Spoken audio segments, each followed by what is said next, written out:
Maintenant, nous saluons l'Église en notre Dieu vivant. Jina la Mungu lipewe sifa. Que le nom de Dieu soit loué.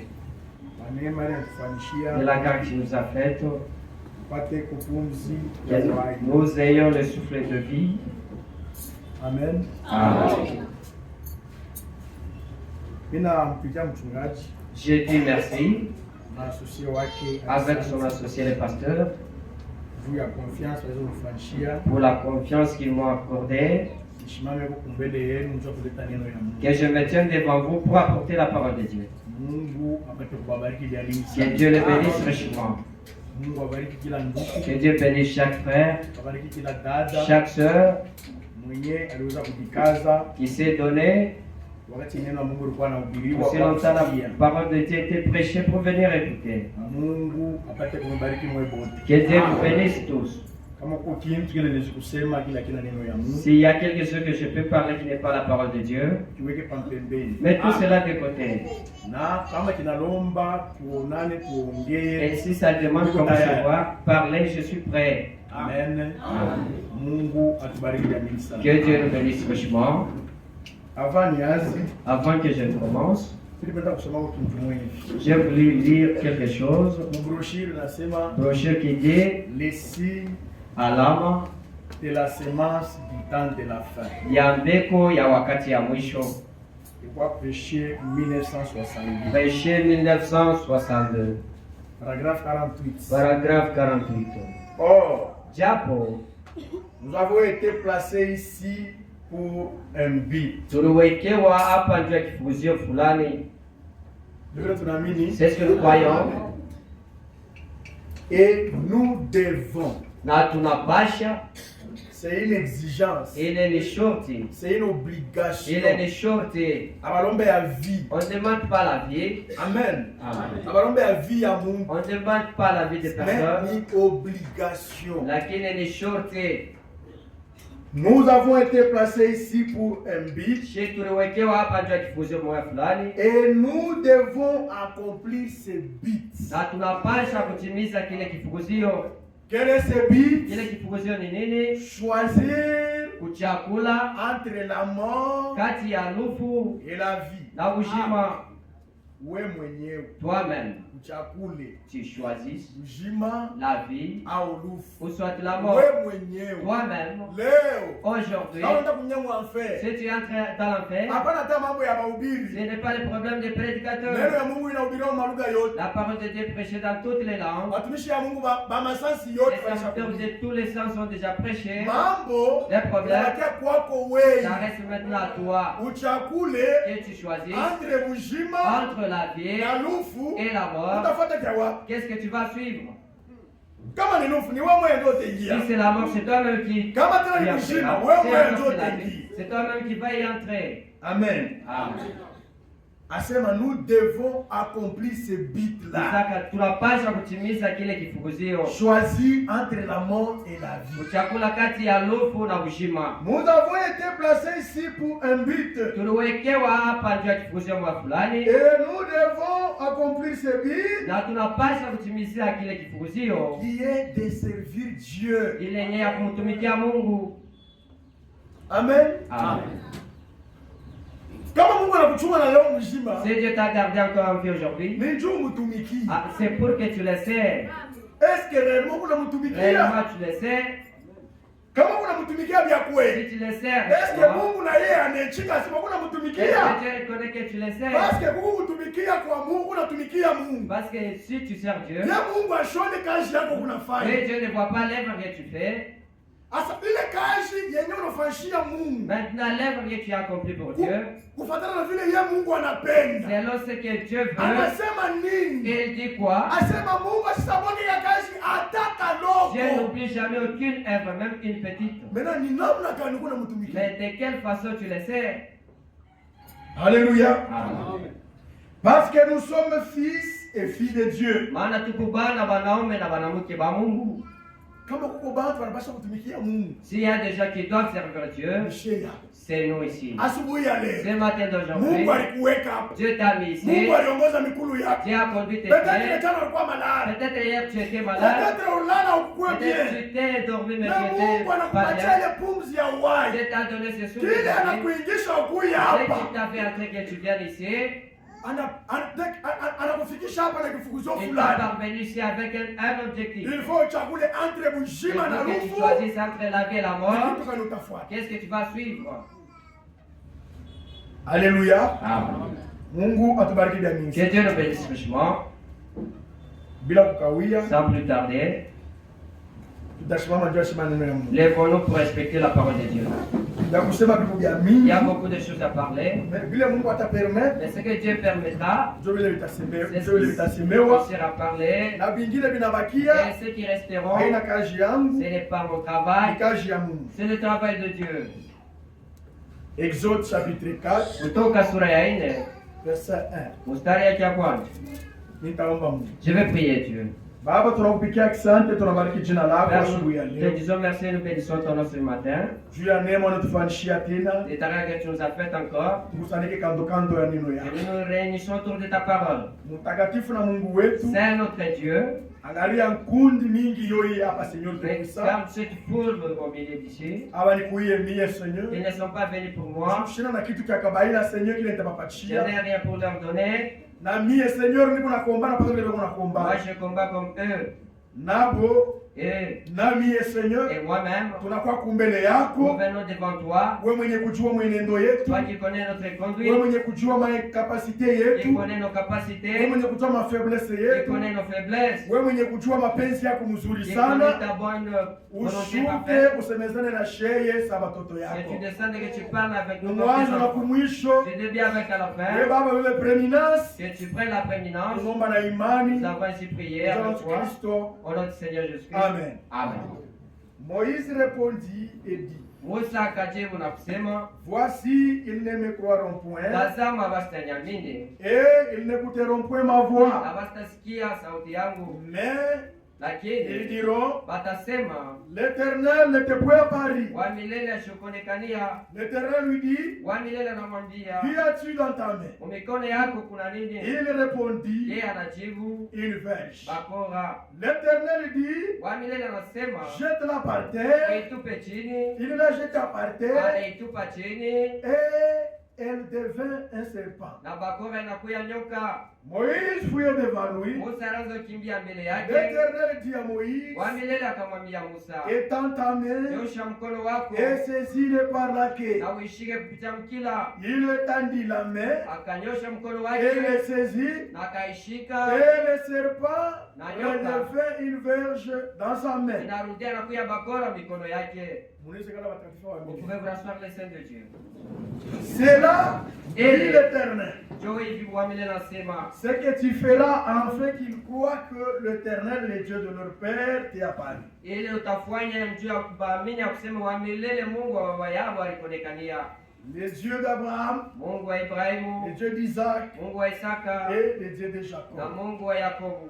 L'Éternel lui dit encore, Wa milele akamwambia mets tena, ta main dans ton sein. weka mkono mkifua yako. Il mit sa main dans son sein, Akaweka mkono oui, mkifua il la yake, retira, kisha akaitosha. et voici sa main était couverte de l'eau, Na tazama mkono wake ilikuwa na mkono blanche comme la neige. nyeupe kama vile theluji. L'Éternel dit, Wa milele anamwambia, remets ta main dans ton sein. rudisha mkono wako mkifua yako. Il remit sa main dans son sein, Anarudisha mkono mkifua oui, il la yake, retira de kisha son sein, anaitosha mkifua et yake. voici elle était redevenue comme sa chair. Na tazama mkono wake irudia kama vile mwili wake. Verset 8, Mstari yake ya mnane, s'il ne te croit pas, kama wakuamini dit l'Éternel, hivi, wa milele anasema, et n'écoute pas la voix du premier signe, na washikie sauti ya alama ya kwanza, ils croiront à la voix du dernier signe. bataamini kwa ile sauti ya alama ya mwisho. Alléluia. Amen. Depuis mercredi, Depuis mercredi, tunaanza na sujet nous avions commencé un sujet iko nasema qui était la voix du signe. sauti ya alama. Tulishasema vya Nous mingi, avons déjà beaucoup parlé, tapima kuibata 10 minutes. Je vais essayer de prendre 10 minutes Tushobora kurudilia mu mapwele tuwezi pour kugusa. revenir dans des points qu'on a y touchés. Tulisema kitu cha kwanza. Nous avions dit la première des choses. Nabii Le prophète alisulinye a souligné mapenzi ya Mungu. la volonté de Dieu. Amen. Amen. Nabii anasema Le prophète a dit, hatutaweza kuwa na imani on ne peut pas avoir la foi kama hatujue bila tunapasha si kufanya. nous ne connaissons pas ce que nous devons faire. Haleluya. Na bila tunapasha kufanya. Et ce que nous devons faire, Ile dada anapasha ce kufanya. que seul doit faire, Na mnapasha à la kufanya. manière qu'elle doit se Na mnapasha réfléchir, kujiongoza. elle va se Na conduire, mnapasha kujiongoza que frère. le frère va se Na mnawe conduire, kutumika à la makazi. manière pour toi de Na faire mnawe le kuendelea travail, à la muimani. manière de progresser dans la Hautajikuta foi. mkora. Tu ne peux pas te Hautajikuta retrouver dans le kusoko. soit au marché, Hautajikuta tu ne peux kumasoko. pas trouver cela aux Iko ndani ya neno ya Mungu. Ça est dans la parole de Dieu. Haleluya. Amen. Bila tunapasha kufanya vyote. C'est que tout ce que nous devons faire, Hakuna kitu kilibakia. rien n'est resté. Kila kipangikiwa mu Ce Biblia n'est tunapasha pas écrit kufanya. ce que nous devons faire. Mambo yote tunapasha Tout ce kufanya que nous devons faire iko ndani ya Biblia. est dans la Bible. C'est pourquoi Ndio kwa maana en tant qu'enfant de sababu ya Dieu, watoto ya Mungu dans toutes kwa choses, kila kitu, en toutes circonstances, mambo yote nous devons consulter la parole de Dieu. pasha kuchunguza neno ya Mungu, Car Dieu, wakati Mungu il a mis à notre disposition aweka kungambo yetu tout ce qui nous est nécessaire dans sa parole. vile vyote viku vya faida juu yetu neno lake.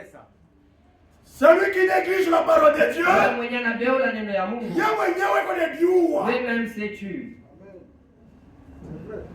Ule kuna chakula muneno ya Mungu. C'est lui qui choisit dans la parole de Dieu Yeye kubeba ce qu'il doit prendre na bila et ce stabe. qu'il ne peut pas Na prendre. kwenye jiua. Il se tue lui-même. Devant la parole de Dieu, Mbele ya neno ya Mungu, ukikwe que pasteur, tu sois pasteur, ukikwe que président, tu sois président, devant la parole de Dieu, mbele ya neno ya Mungu, ni à vos ordres. c'est à vos ordres.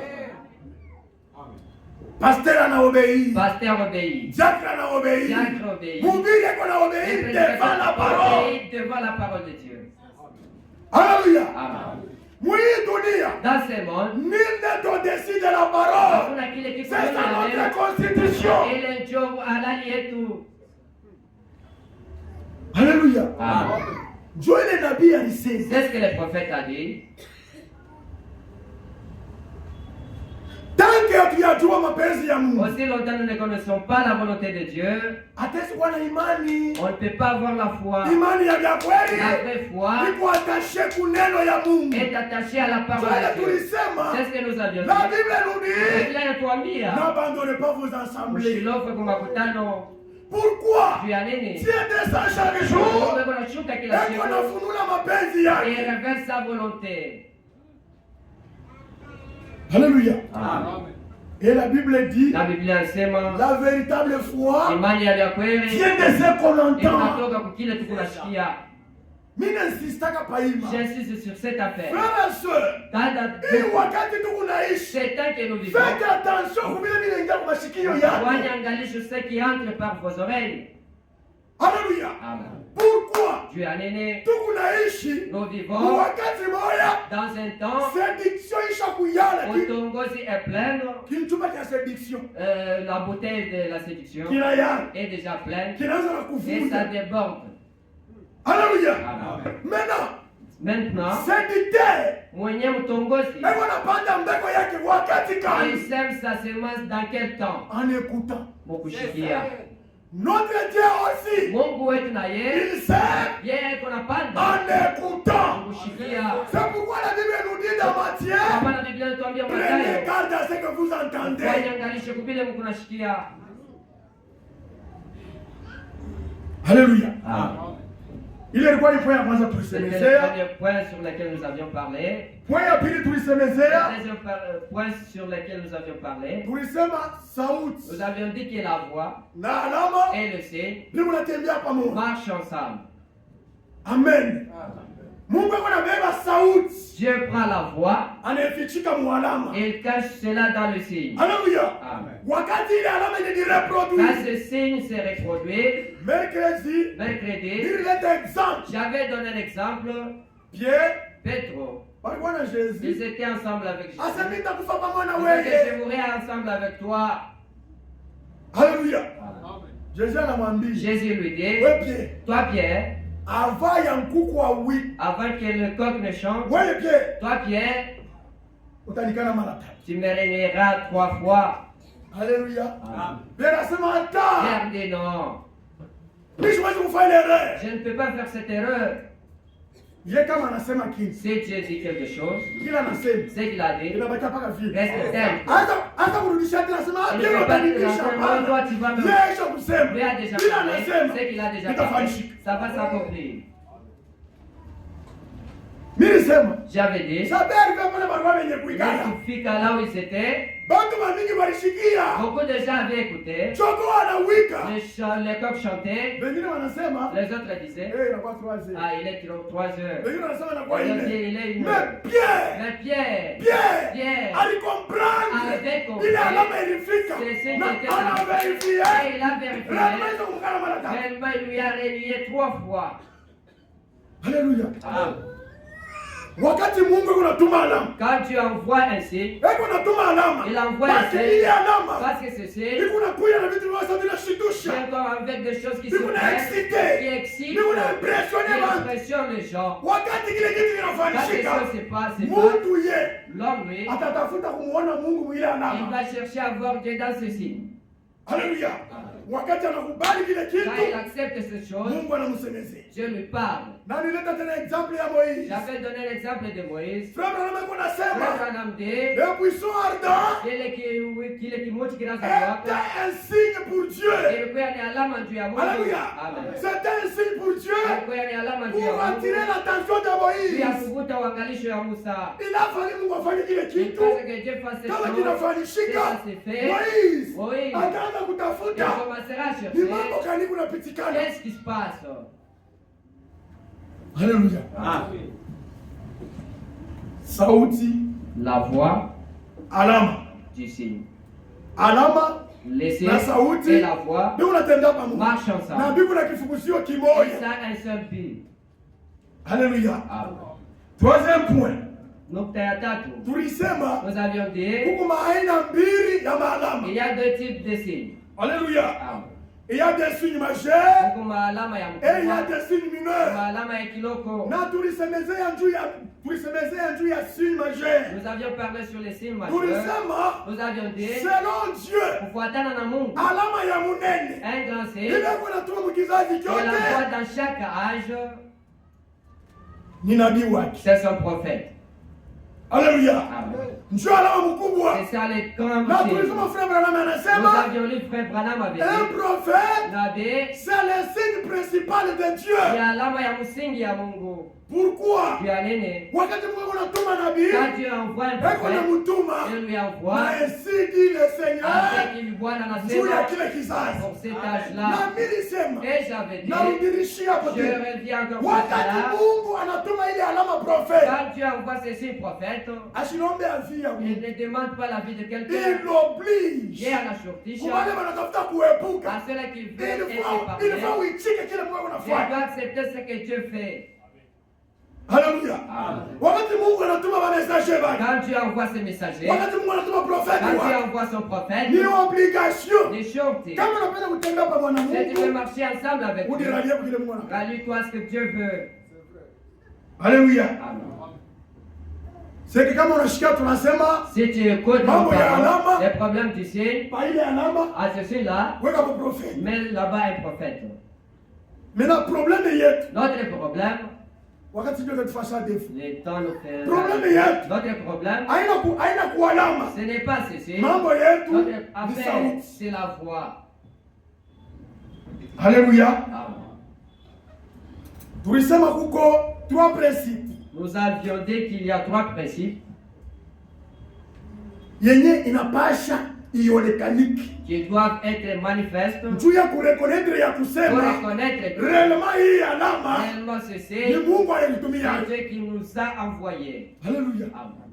Parce que Bwana wetu Yesu alitukana mwisho deja. Parce que notre Seigneur Jésus nous Asa a dit kwa wakati ya kumwisho. déjà au temps de la fin. Na mimi nakusema kanisa yote na mimi nasema kwa wakati ya mwisho. L'église croit que nous sommes au temps de la fin. Asa wakati ya C'est mwisho. ça qu'au temps dernier, Kutakuwa mafaux prophète il y mamili. aura des faux Na prophètes bataseduire bantu qui sana. séduiront beaucoup de gens.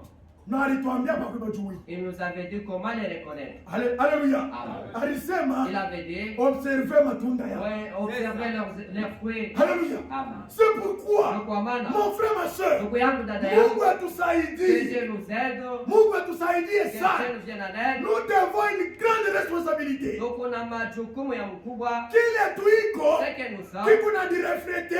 reflète. Haleluya. Amen. Au kikunaonekanika Tout ça, ça se manifeste kupitia kile tu au kunaishi. travers de ce que nous vivons. Haleluya. Amen. Mtoto wa Mungu. Un enfant Haiko de Dieu, najulikana. il est reconnu. Hapana jua na Ce n'est pas imbaka. parce qu'il chante, Anadansaka que n'esprit soit il danse dans hapana. l'esprit, non. Vile vitu vyote. Toutes ces choses Viko na place ont yao. leur place, Ni vya bien. sont bonnes. Mais les fruits. Lakini matunda, Haleluya. Amen. Asema bale bantu. Disant que ces gens-là, Wakati mtaanza kubaobserve de quand près. vous les observez de Mutaona ya près, vous kusema verrez que batakuwa na mafruit. ils auront des fruits. Ile mafruit wataanza Ces kupoze. fruits qu'ils produiront Itakuwa contraire na neno ya seront au Mungu. contraire avec la parole de Dieu. Haleluya. Amen. Maintenant tulisema kama principe tatu. Nous avions dit qu'il y a trois principes. Kitu cha kwanza, La première des choses, ile alama c'est celle-là, inapasha kuya malato ya kile va kizazi. être la promesse de cet âge-là. Haleluya. Amen. Kama tunasema C'est nos parents, asema tunajengwa déjà que nous sommes édifiés kwa misingi sur les fondements ya des manabii na apôtres wa mitume. et les disciples. Haleluya. Amen. Nouveau Testament Agano Jipya, ni accomplissement c'est l'accomplissement. ya vile manabii balilakaka. Qu'est-ce que les prophètes ont Haleluya. promis? Amen. Ndio vile vinaanza kutimilika mu wakati Qu'est-ce yetu. qui s'accomplit maintenant dans notre temps? Amen. Amen. Il faut Mungu programme yake yote Tous les programmes de Dieu anaanza deja kuiannonce. avaient déjà annoncé cela. Ndio ile kunasema mu Isaïe. C'est ce qu'il dit à Asema ni Isaïe. nani? C'est ça qui? Mungu sa mimi. Un Dieu comme Ule moi, anawezi kusema celui qui kitu peut parler de na quelque kile chose, kitu kinafanishika. et cette chose s'accomplit. Haleluya. Ah. Ana il faut ile alama. C'est cela Il faut ikwe malako juu ya kile va kizazi. être une promesse pour cet âge. Haleluya. Amen. Ile alama Ceci il faut ikwe identifié kuneno ya va Mungu. être identifié par la parole de Dieu. Haleluya. Amen. Malako tu waende. La promesse ne suffit Il faut pas. bipatane Ça doit se conformer na neno ya Mungu. avec la parole de Dieu. Kitu cha La tatu, troisième des choses, l'accomplissement de ce qu'il annonce. kutimilika kwa ile yenye kunatangaza. Alléluia. Amen.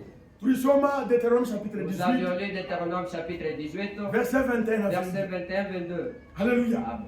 Asema kama wale manabii. Disant que ces Ndio prophètes, mtangazia binti. et vous allons Eke des vile choses, vitu et que havitimiliki. ces choses ne s'accomplissent pas, Msibaogope. il ne faut pas les craindre. Amen. Amen. Wengine tulisema D'autres points que nous avions parlé, kualama yote munene. à tous une majeure, Alama ya munene un seul majeur, moya un seul majeur, juu ya pour kizazi. un âge, Mungu Dieu, eko nampatia tena maalama. et lui donne encore des signes. Haleluya. Amen. Sawa vile Moise. Comme Moïse Moïse alikuwa ni prophet. était prophète, Alikuwa ni alama munene. était un grand signe. Mungu alibeba tena maalama Il lui mbili avait encore donné deux signes anampatia. et lui donne. Haleluya. Asema kama hawaichiki. Les signes n'acceptent pas Oui. à ces cieux. Batenda kuichika oui. Ils accepteront à celui-là. Amen. Maana ya kuonekanika kwa nabii inasema ni kusema nini? La signification de l'apparition des prophètes dit quoi? Haleluya. Amen. Presence yetu hapa. Notre présence ici, Kuonekanika kwetu hapa. notre apparition ici, Uko na kile. Iko nasema kitu fulani. ça parle de quelque chose. Haleluya. Amen. Tuko na mafaiblesse. Nous avons des faiblesses. Tunakuwa mbele ya Nous Mungu. venons devant Dieu. Mungu Que atusaidie. Dieu nous vienne en aide. Je pense ndio Je vile. pense que c'est ça. Na nabii na ye. Et le prophète aussi. Wakati nabii anapare Quand le prophète apparaît, mkizazi fulani dans tel âge, Bikuna maana kuna sisi. Ça a une signification. Bikuna benye bikuna nosi. Ça a un sens. Kitu cha La kwanza. première des choses, Kile kenye kwa signification ya apparition ya c'est la prophète. signification de l'apparition d'un prophète. Wakati prophète anapparaît, Quand un prophète apparaît, cela veut dire c'est-à-dire Dieu Mungu est sur le point de parler. anatafuta kusema Pourquoi? juu ya nini? La parole de Dieu Neno ya Mungu ne vient pas à un évangéliste, haikuu yake kwa Ne mtu viens wa pas un kutangaza, apôtre. wala kwa mtume, ne vient pas un haikuu pasteur, yake kwa mais mchungaji. la parole de Dieu Neno ya Mungu vient au prophète. kunakuya kwa nabii. Alléluia. Amen. Wakati nabii anapparaît, Quand un prophète apparaît, c'est que ni kusema Mungu anataka kusema. c'est-à-dire Dieu est Mungu sur le point de atasemezea parler. wapi? Dieu va parler où? Kupitia ile alama Au na travers de ces signes qu'il envoie. kitu cha pili. La deuxième des choses, Tulisema nous avions dit apparition ya prophète. kuonekana kwa nabii, Manake ça signifie kuko jugement ikunakuya haraka sana. il y a un jugement imminent. Alléluia. Amen. Kuonekanika kwa prophète L'apparition d'un prophète, manake kusema ça signifie kuko jugement ikunakuya kwa haraka. un jugement qui vient imminemment. Alléluia. Amen. Tutasoma kwa. Nous allons lire ici, Parce que hiki kitu parce que cette chose, bantu beko nekinegliger ça. les gens négligent beaucoup plus. Unasoma mula voix d'ici. Les hommes sauti ya alama, La voix d'ici. sauti ya alama.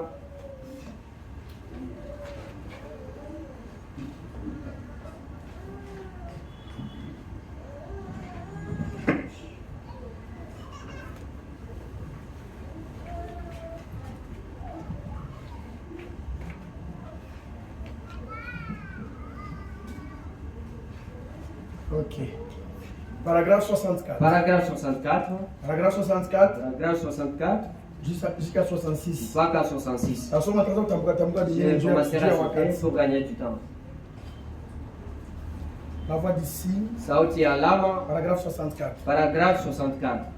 Et là encore, Na pale tena c'est un signe promis. ni alama yenye kulakiwa. Le prophète lui-même Nabii yeye moya est un signe. yeye ni alama. Alléluia. Amen.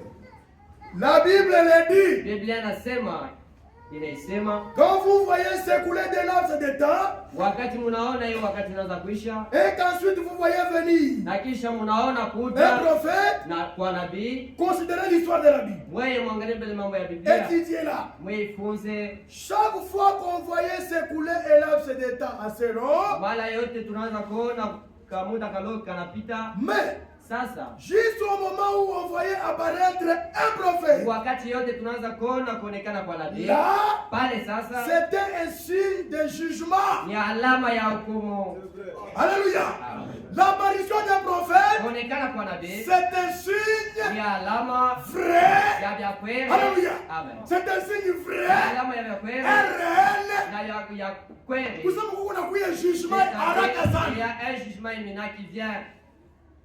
Dieu Mungu était sur le point de juger les morts. kunapenda kuhukumu sasa dunia. Vous voyez, Unaona, j'ai déjà apporté une prédication là-dessus. nisha deja kuhubiraka juu ya ile mambo. Le frère qui enregistre, Ule ndugu mwenyewe kuna bamba ile vous mambo, vous en souviendrez, unakumbuka un signe véritable qu'on néglige. alama ya vya kweli yenye bantu beko na dharau, Il le néglige toujours. beko na ibeula paka Ils l'ont toujours négligé. wao banaibeulaka sana, Mais lakini c'était un signe de jugement imminent. ni alama ya hukumu ya uharaka. Oh, Japo sa parole neno lake s'accomplit par sa voix. kunatimilika kupitia Ce sauti qu'il yake promet, kila nalaka. alors sa parole, Sasa neno yake il l'accomplit par la voix. anaitimiza kupitia sauti. La venue d'un prophète Ngoja kwa nabii est un signe avertisseur. ni alama ya ukalamusho. Alléluia. Amen. L'apparition d'un prophète, Kuonekana kwa nabii c'est un fer rouge ni clignotant. moto ya roho Alléluia. iliyowaka Qui a un danger. yenye kuku hatari, Fuyez. ukimbie. Est-ce que ça va nous faire Est-ce que vous m'avez bien suivi? Est-ce que vous pouvez comprendre la gravité à mon tour? Vous comprenez la gravité de la chose que nous sommes? Et notre Dieu, Na Mungu wetu il est le même hier, leo, jana, aujourd'hui, leo, éternellement. hata milele. Ce qu'il a fait hier, Ile alifanya jana, atakifanya leo. il va le faire Kama aujourd'hui. jana C'est alihukumu, hier il avait na jugé. inaenda leo atahukumu. Même aujourd'hui, je Kama jana c'est hier. alishana na Et Waisraeli, c'est alishana na Warebeli, avec les rebelles. alishana na Il s'est Wamoqueurs. battu avec les Et moqueurs. aujourd'hui, atalifanya. Il va le faire. Habitachangé Ça paturu ne changera yetu. pas à notre tour.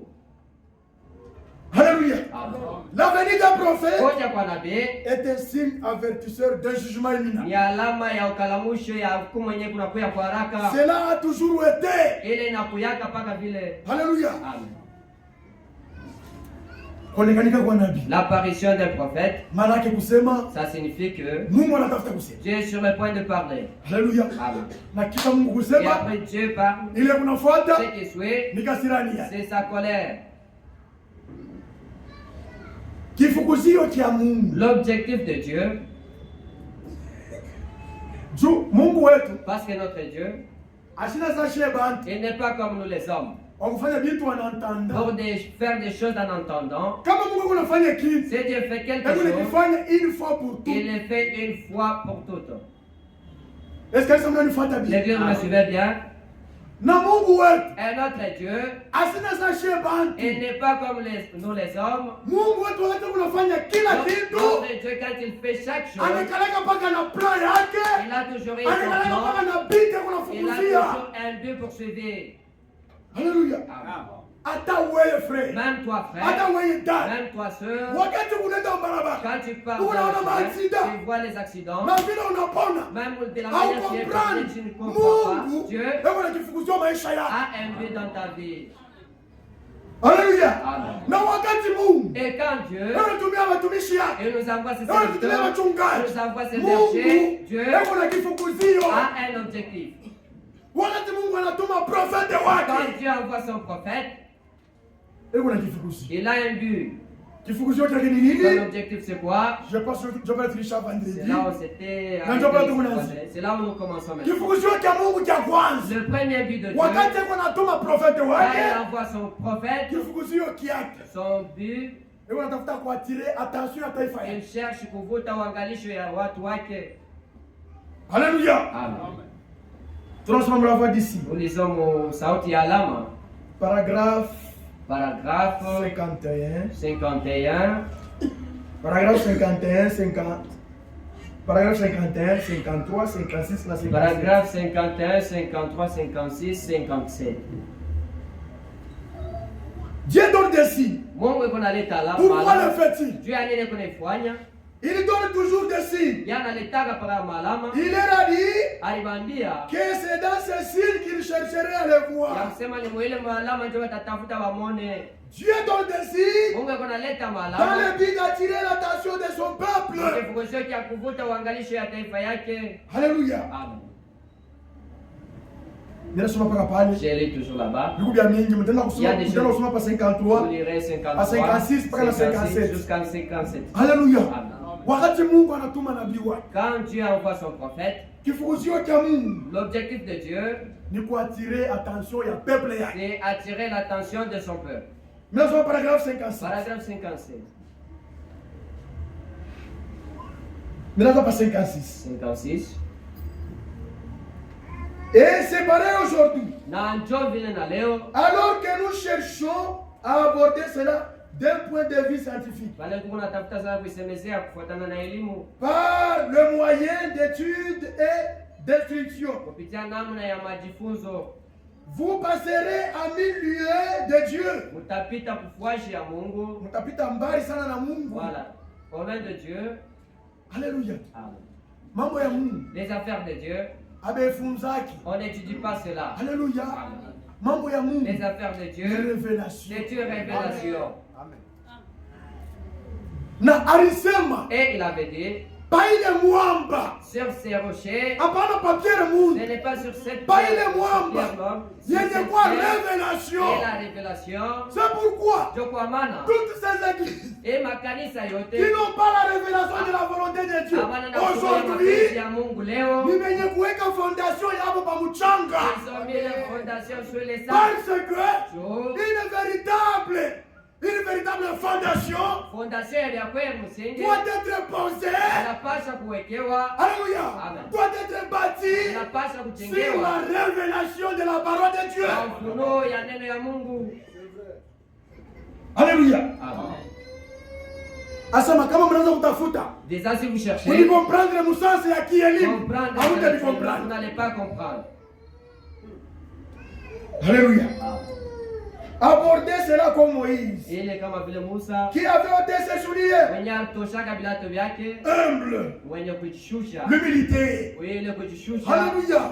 Frère, akakakitwa. Cette chose ici, L'humilité. kujishusha. Shetani. Le diable, Frère, shetani le diable, anajua neno ya Mungu il bien. connaît bien la Basi parole de Dieu. kama Parce sikuinuwe, que s'il la connaît kama pas, situwame il facilement. ne pourrait pas nous atteindre facilement. Eko netubamba. Et nous Tu anajua neno ya Parce Mungu. qu'il connaît la parole de Dieu.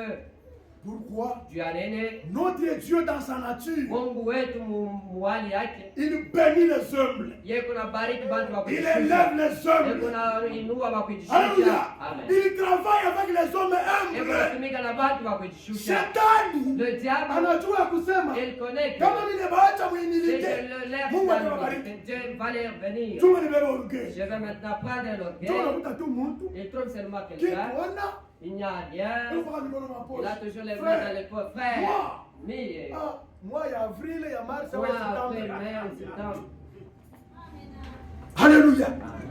L'humilité. kujishusha. Kama unapenda Mungu akubariki. Si tu veux que Dieu te bénisse, Kama unapenda Mungu abariki si tu katika veux zawadi kiko ndani que ya. Dieu bénisse les dons qui est en Humilie-toi. toi, wewe ujishushe tu. Haleluya. Amen. Asema Descends, bali watadishusha. ceux-là qui s'humilient, Asa humiliez-vous. disant mujishushe. Sous la main puissante du Seigneur. Mbele ya mkono ya uwezo ya Notre Dieu Mungu wetu. connaît le temps de t'élever. Anajua wakati gani atakuinua. Pas ton temps. Hapana wakati yako.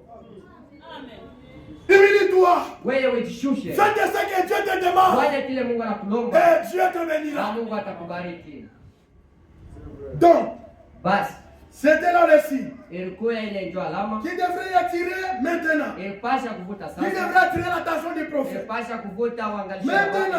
wa nabii Ce sasa. signe-là, Ile alama il doit avoir une voix. inapasha kuya na sauti, Et quand cette voix parlait, na wakati ile sauti inasema, si elle n'avait pas été structurée, kama ilikuwa yenye kuandikiwa, je ne crois pas que les prophètes l'auraient écouté. shiwazia kusema nabii aliweza kuishikia. C'est pourquoi, Ndio kwa maana aujourd'hui, leo même dans cette église, hata comme on mwikanisa appelle quoi te convaincre, sete viens vile avec la parole. wewe kuja na neno ya Mungu. Kama unakuya na vile wewe ulifunza Sete kweli, vile avec ce Ah, que on te convaincre. il ne pourra pas nous convaincre. Alléluia. Amen. Frère, Donc, dans la parole de Dieu, maneno ya Mungu il y a une puissance. uko uwezo. Alléluia. Amen. Yo neno ya Mungu. Dans la parole de Dieu, Hata kama nikatoka kuna kuambia. même si c'est un petit qui Kama ni te neno ya dit, c'est Mungu. la parole de Ule Dieu. nishikia ni kuingia bien. Écoute ça, c'est très bien. Alléluia. Amen.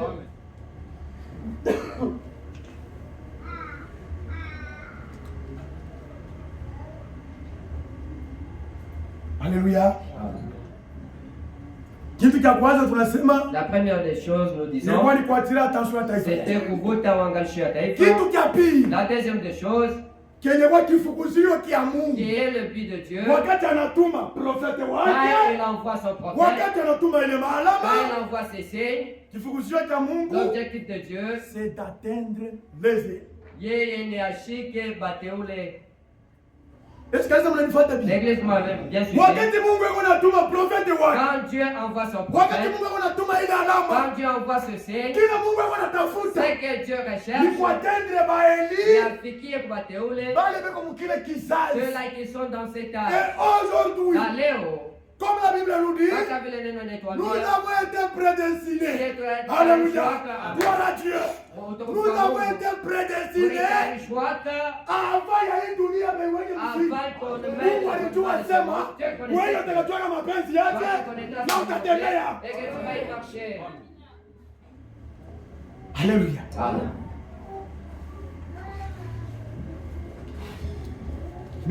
Je lis Par la voix d'ici. mpaka sauti ya alama, Paragraphe 70. paragraphe 70.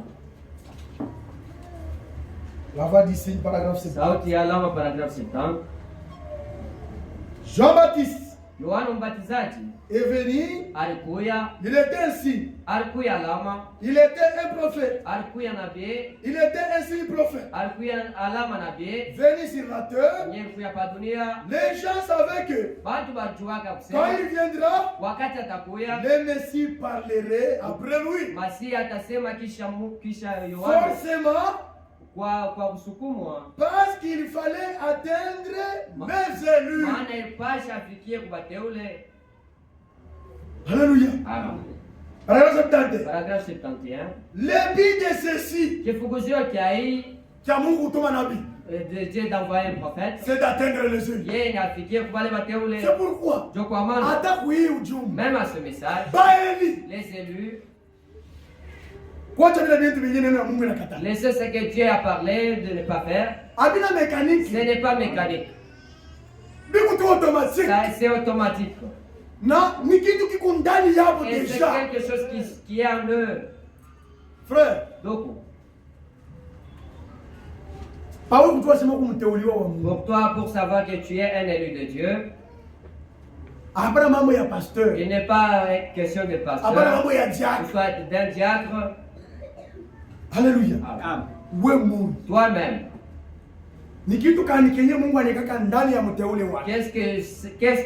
quelle chose que Dieu mit dans son élu? Mungu anabeba mteule wake. Dieu prend son élu, Unaitayarisha il avait prédestiné, avant la fondation du monde. mbele ya misingi ya dunia. Mungu anabeba kitu moja. Dieu prend une chose, Anakiweka ndani yake. il met cela en lui. Akina mkichwa. Ce n'est pas dans la tête. C'est pourquoi David anaweza Donc, kusema, comme Daudi disait, je sers ta parole dans mon cœur unatumikia neno yako moyo pour wangu. ne pas pécher contre toi.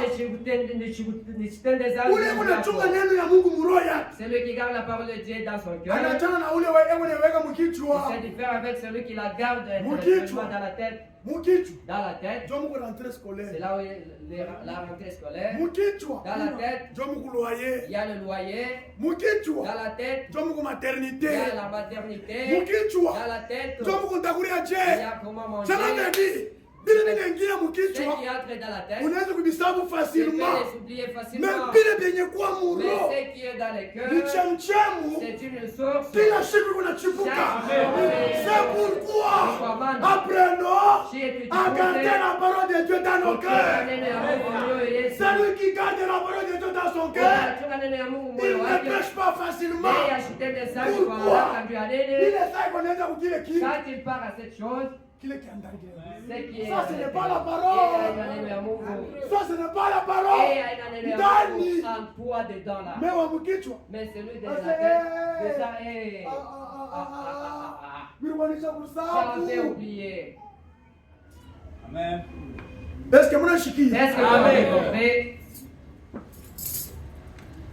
Ndani ya mteule wa Mungu. Dans un élu de Dieu, Mungu anaweka mkiu. Dieu met la soif. Parce que tulisikia prédication sur la soif. Comme nous avions écouté la prédication sur la C'est soif, quelque chose. mais kitu bora Mais fulani, kama unasikia kiu ya maji. si tu as une soif d'eau, Sijui. je ne sais pas, Beki ni nia moya. c'est-à-dire c'est un désir Iku ya ukali sana. qui est tellement vigoureux. Ni kiu kani Mungu anaweka ndani ya mteule C'est wake. quelle soif que Dieu met dans son élu. Mungu anaweka kile kitu. Dieu met cette chose Kile kwa nini? qui est quoi? Ule mwenye kwa mteule wa Mungu. Celui qui est un élu de Dieu, Ndani yake. en lui, Hapana mkichwa. ce n'est pas dans la tête. Ndani yake. En lui, Hebu natafuta kufanya bile Mungu anapenda. il cherche à faire ce que Dieu veut. Hata kama eko mraison. Même s'il est dans la raison, Hata kama niliretrouver faut afanye même s'il kile. se retrouve de faire cette Mais chose, ndani mais yake. en lui, Eko natafuta kufanya bile Mungu il veut yanapenda. faire la volonté de Dieu. Haleluya. Amen. Anaweza kujiretrouver Et il peut se retrouver. des fois anaanguka Des fois il tombe ndani yake. en lui. C'est pourquoi Biblia inasema mu Proverbe, La Bible dit dans Proverbe, 7 fois le juste tombe, wakati mara saba mwenye Cette fois, mara saba il se tena relève. analamuka. Un Eli, Uteule, hata kama anaanguka, même s'il anabakia pale. tombait, il ne peut pas rester là-bas. Pourquoi? Tu as nini? Ndani yake En lui, muko nia ya ukali. et il y a un désir Eko vigoureux. natafuta kufanya vile Il Mungu cherche à anapenda. faire la volonté de Dieu. Haleluya. Amen. Na eko nikitafuta hata Mungu. Et il cherche cela même dans la Mungu prière. mambo yote inanifikia. Dieu voit les problèmes du mari. Ni nini unapenda? Qu'est-ce que tu veux? Unatafuta kunifundisha Tu nini? vas m'apprendre quoi en cela? Haleluya. Amen.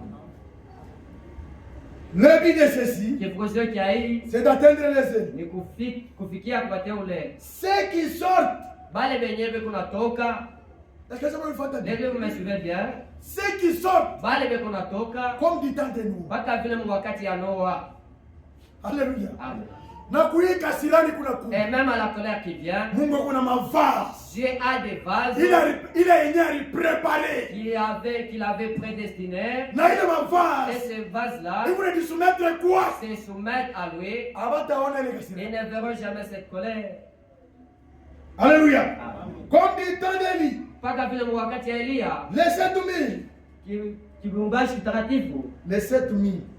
Voilà, kibumbashi Ou saba les 700 ou quel que soit le nombre de ceux qui n'avaient pas franchi le jeûne. japo hesabu ya wale wenye wakutwanye magoti, De les appeler à sortir. iwaita watoke. Jean Yohano a appelé les Élis à sortir. aliita wateule wapate kutoka. Est-ce que vous nasikia? Vous entendez cela?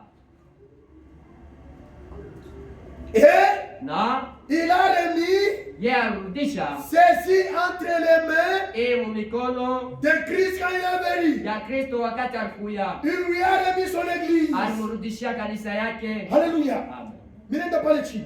Là en bas, Voilà ce que les signes prophètes. tazama ile alama nabii. Ou si vous suivez ce message, Wala wakati unafuata hiyo ujumbe, préparez les Élis, kututayarisha wateule, pas les autres. aina bengine Elles ne l'entendront jamais. wale bengine hawataishikia kamwe. Kanisa iko hapa. L'église ici, Aba bengi. les autres là, Wakati Mungu anatuma ujumbe, quand Dieu envoie son wakati message, Mungu anatuma ujumbe quand Dieu wa envoie son messager, aba bengi. les autres, ils Abatemishikia. n'entendront jamais. Mais bali benye bariende wa ile mambo. Mais les prédestinés, ou soit les élus, les concernés, Wao wananishikia. eux écoutent. Na bali bako nishikia. Et quand ils Bali écoutent, nishikia bien. ils Mungu comprennent ni très mafanya bien. bien. Ça leur fait du bien. Alléluia.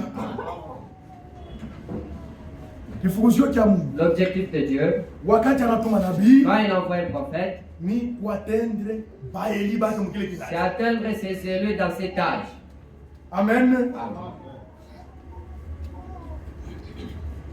Maintenant problème inakuya ya mubaya Mais le problème qui est grave, ni hapa. c'est ici. Amen. Hapa peko problème. La voix. Peko problème moya ya nguvu Il y sana. a un problème grave là-bas. Pali. Là-bas. Panaomba Mungu ukuwe mteule wa Mungu. Ça demande que tu sois un élu de Dieu. Pale ndio problème. Là-bas, c'est là où il y a le problème. Mulizaji vyote. Dans chaque âge, Pale. c'est toujours là-bas. Alléluia. Amen. Namna gani Dans quelle façon utadécouvrir. tu peux découvrir, Haleluya. Amen, Ya kusema disant, hii sauti cette voix, ni sauti ya Mungu. c'est la voix de Dieu. Haleluya. Amen. Anasema hii sauti Disant que cette ni voix, sauti ya Mungu. c'est la voix de Dieu.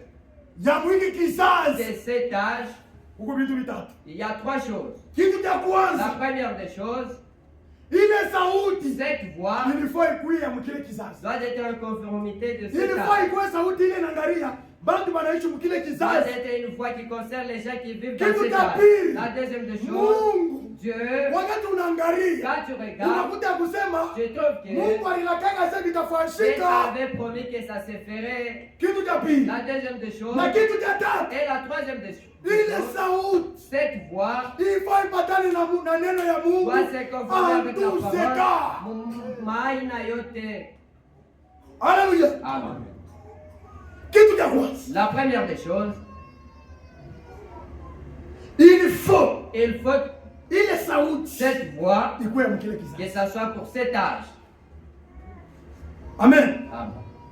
Kitu kingine, La deuxième des il choses, faut ikuwe malako. elle doit être une promesse. Mungu alilakaka. Disant que Dieu a promis, Ndio hivi nafanyika. ça s'est maintenant accompli aujourd'hui. Na kitu cha tatu, Et la troisième des il faut choses, viambatane. ça doit se Na neno ya connecter Mungu. avec la parole de Dieu. Antoine naona wakati kunaenda Quand haraka. je vois il est temps, Bingine shitasoma. je ne peux pas lire d'autres. Mimi nasoma J'ai lu la voix d'ici, à Sauti ya Alama, paragraphe 57. paragraphe 57. Paragraphe 57, Par- mimi nenda kusoma pa 86. J'ai lu au 85 na 86. 85-86 paragraphe. Mais Lakini un prophète, nabii mmoja, un signe prophète alama nabii pour Israël, juu ya Israeli, la promesse malako que la parole est mise sur le point d'être confirmée. neno inakuya mkiwango ya kutimilika sasa. Comme la parole de Dieu est parfaite, Kaka vile neno ya Mungu ni kamilifu. alléluia. Amen. Kitu kyote Toute chose kiko na erreur. a une erreur. Mtu yote Tout homme iko na erreur. a une Mais erreur. kitu kimoja Mais la seule chose, kile hutaka kutaka mu erreur. vous trouvez la Kama parole unaikuta, c'est votre c'est que idée. wewe njoo kuna erreur. C'est-à-dire c'est Ni neno ya Mungu. c'est la parole de Dieu. Dans la parole de Dieu, Neno ya Mungu. pas de contradiction, Hakuna pas de makontradiktion. confusion, Hakuna mamvuruko. aucune erreur. Hakuna kosa mule muneno. Alléluia. Amen. Comme la parole de Dieu est parfaite, Paka vile neno ya Mungu ni kamilifu, bien réglée, yenye kuwekwa mzuri, à tout coup, mambo yote, tout comme l'Urim Tumim, paka vile Urim Tumim, dont j'ai parlé l'autre fois. yenye semaka mara ingine, L'Urim Tumim était là. Urim Tumim était là, Et à moins que ceci lakini hii ne se reflète sur l'Urim Tumim. ipate tu kuwaka kwa ile Urim Tumim. Alléluia. Amen. Urim Tumim yetu. Urim Tumim pour nous aujourd'hui. Neno ya Mungu. C'est la parole de Dieu. Alléluia. Amen. Kama tunaangalia, Si nous regardons, kuna anasema c'est ni nabii. celui qui dit que c'est un prophète, Wa mwingi de kizazi. cet âge, Bila kuna fuasi. ce qu'il fait, Na namna nakuja. et de la manière qu'il est venu, Urim Tumim na yuake. Urim Tumim ne brille pas, Hata kama binawaka moto. même si ça brillait, ce qu'il fait, Hata kama biko natetemekisha dunia. même si ça fait trembler la Hatutavifuata. terre, nous ne pourrons pas suivre cela. Alléluia. Amen. La voix n'était pas acceptée. Sauti haikuchukua Il kile. faut qu'il y ait un signe. Napasha mbele kukuya alama. Mais si, Alama confirme la voix. inahakikisha sauti. Et la voix La sauti confirme le signe. inahakikisha alama. Ce qui montre qu'il vient de Dieu. Ile inaonesha ya kusema inatokea toka Mungu. Alléluia. Amen. Wakati binambatana vile vitu, Quand ça se conforme, mtu anakuwa na assurance ya kusema comme maintenant C'est Dieu qui a l'assurance parlé. ni Mungu ndio anasema. et la voix du signe, Na sauti ya alama c'est ce qui dit oui ni ile inasema ndiyo ou non. wala pana. Si Dieu l'a refusé, Kama Mungu alikatala, oui. ndiyo. L'ordre établi par Dieu Kanuni yenyewe iliwekewa na Mungu n'a jamais changé. haiwezi kubadilika kamwe. Alléluia. Amen. L'ordre établi par Dieu, Halali yenye kuwekewa na Mungu cela n'a jamais changé. ile haiwezi kubadilika. Ninasoma tena Je lis encore un son confus. sauti yenye kuvurukwa, Paragraphe 137 paragraphe 137 à 138. 138. Bon, Mzuri, Moïse Musa ne pensait pas qu'il pouvait le faire. hakuwaziake ya kusema anaweza kuifanya. Il a essayé cela de son propre point de vue doctrinal. Yeye alipima kuifanya kufuatana na kuona kwake kwa Et cela n'a pas marché. na ile ya kutembea, Mais Dieu lakini Mungu lui a parlé un jour et a dit, alimsemezea siku moja na anasema, ôtez tes souliers Moïse. bola vilato yako Musa, Je sais que tu es un prince en Égypte. ninajua ya kama unakuya prince Hallelujah. Egypte Kumbele ya Mungu. devant Dieu. Haleluya. Kila mtu Chaque Kila personne, kitu. chaque chose kiko na shuka. descend, s'humilie. Programme unafaa komantere unasema, Frère Branham commente ase là-dessus. Mungu anaweza kumwambia C'est ça Moïse. que Dieu disait à Ase mimi Moïse. najua asema C'est kule. ça que je connais que Huku là-bas, prince. toi tu es prince. Mungu anajua asema Je connais que huku patron. toi tu es patron. Mungu anajua asema Je connais que huku cadre le kutefe. cadre Mais devant lui, lakini il mbele faut yake kushuka. unapasha kujishusha. Mampete ya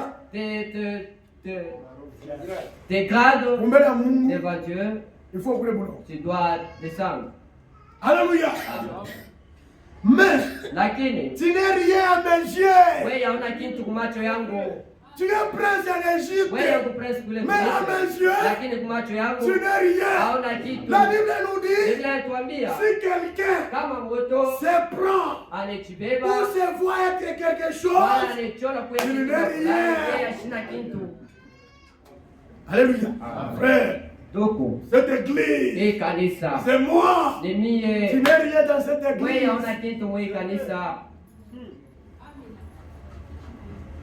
Ôte tes souliers. Vula vilato yako. Tu te tiens sur une terre sainte. Wewe uko pa bulongo mtakatifu. Fais tout. Fanya yote. Débarrasse-toi de toutes ces histoires que tu as en toi. Uitachilie na vile vitu vyenyewe vinavyo ndani yako. Dépouillons-nous. Shie tujivune.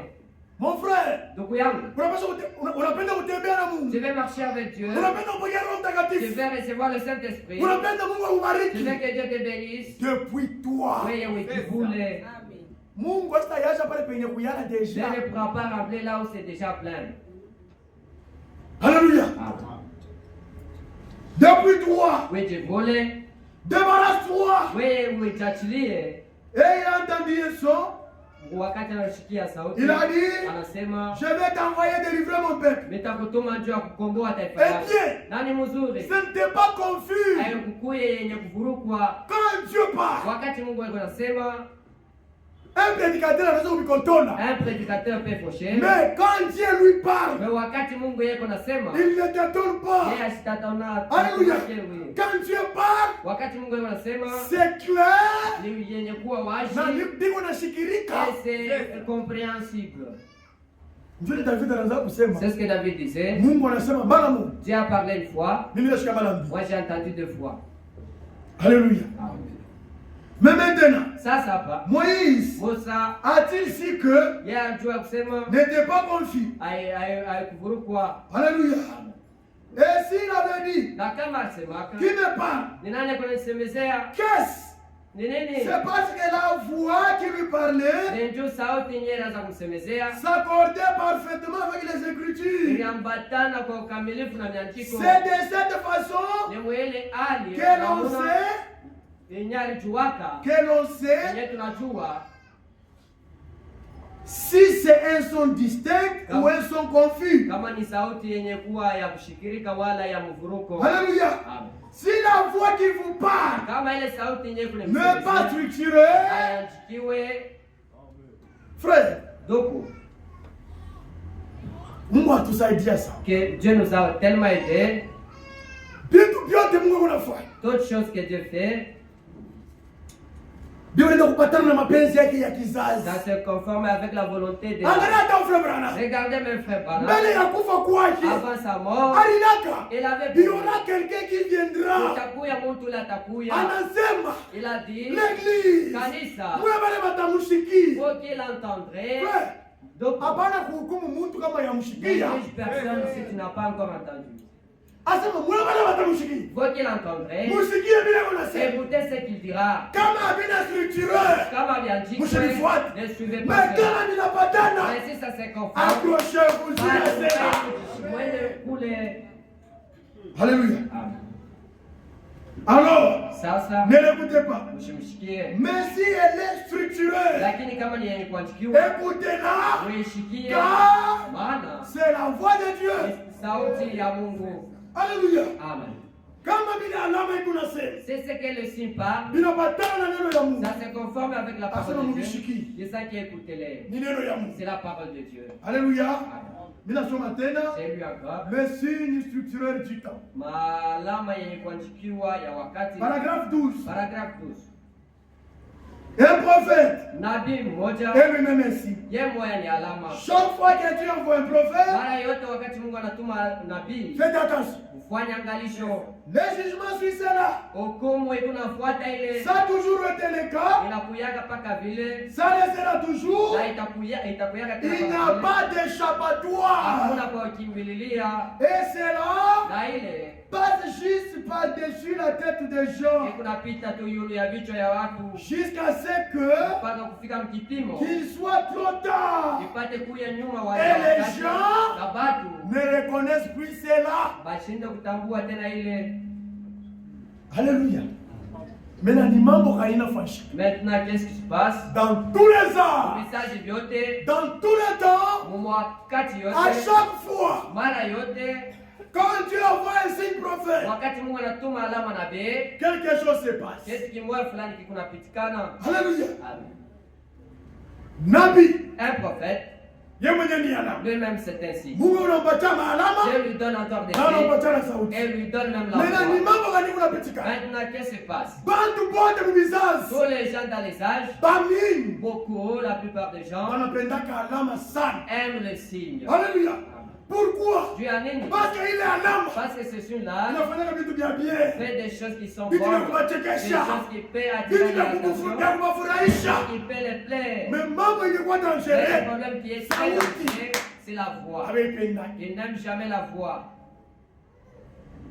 Alléluia. Jésus-Christ. Ils sont allés là-bas avec 3 pains, 5000 personnes à manger. Ils ont même plein de paniers. On lui demande aussi le programme de mission pour qu'il fasse encore les miracles. Maintenant, quand maintenant ça arriva, c'est lui qui ne boit pas mon sang et manger mon corps. En tout cas, cet homme n'est pas digne de moi. Cette chose, allons-y. Allons-y. Départ. Les gens partent. Pourquoi? Laissez. Ça leur plaisir. Alléluia. Dans cet âge que nous sommes, il y a des choses qui sont déjà passées. Et ces choses-là qui sont encore là où nous partons, nous sommes dans un temps appelé prolongation. Alléluia. Dieu dans cet âge, il a fait telle œuvre. Alléluia. Dieu a fait déjà son travail dans cet âge. Le problème, ça reste à toi et à moi.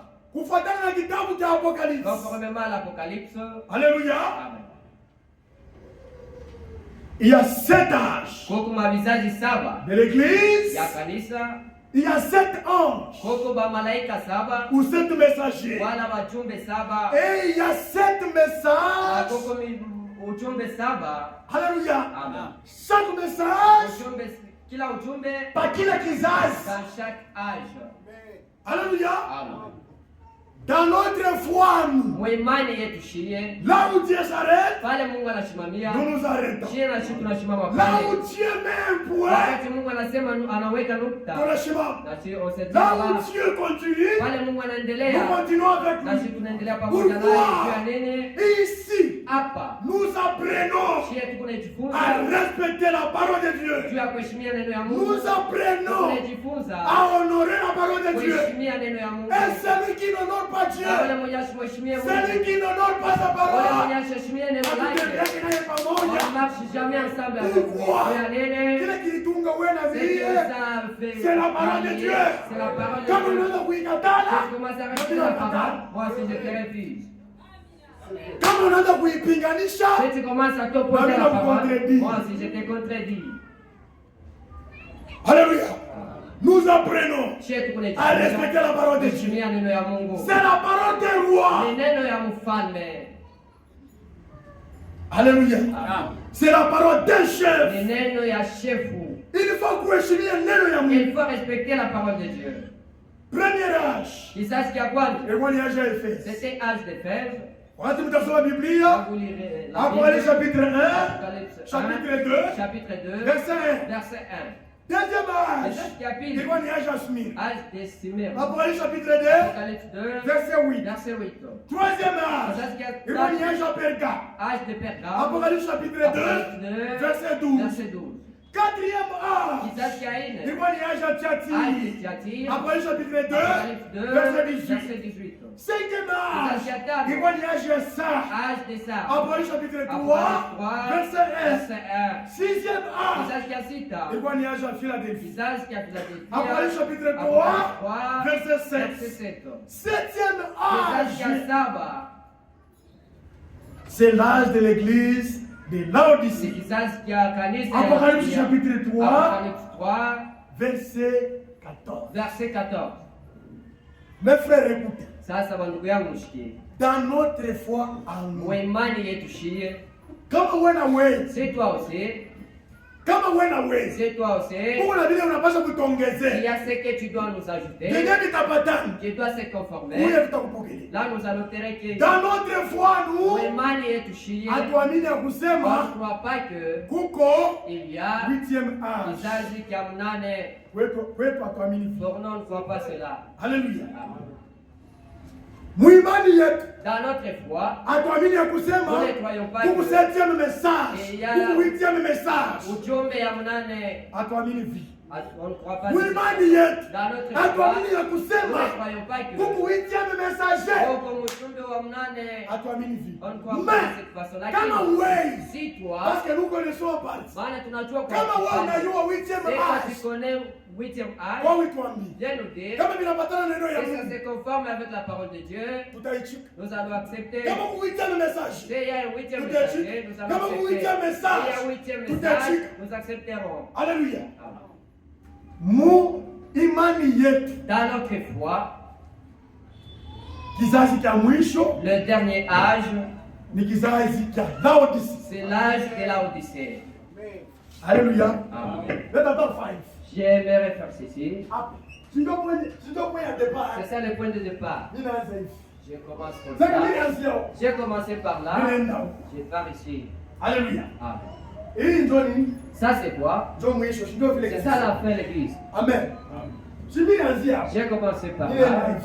Et j'ai terminé par Sasa là. hapa ndio C'est mwisho. c'est ça la fin. Kufatana na vile tunaamini. Conformément à ce que nous croyons, Âge ya église ya Laodicea. l'âge de l'église de la Ndio kizazi Odyssée, cha mwisho. c'est ça le dernier âge. Na ndio mwingine kizazi Et tunaishi. c'est dans cet âge que nous vivons. Kwa c'est kumbe bon. tuna nyinyi vinabakia. Il y a des choses qui sont restées. Mais Mungu yeye Dieu mwenyewe lui-même ataliachange. va s'en occuper. Frère Frank Abrasi. Frère Franck dit ceci. Parmi Katikati toutes les évangélistes réputés benye walingia mtuni. bakupasha habari njema qui sont entrés dans les mondes. Alléluia.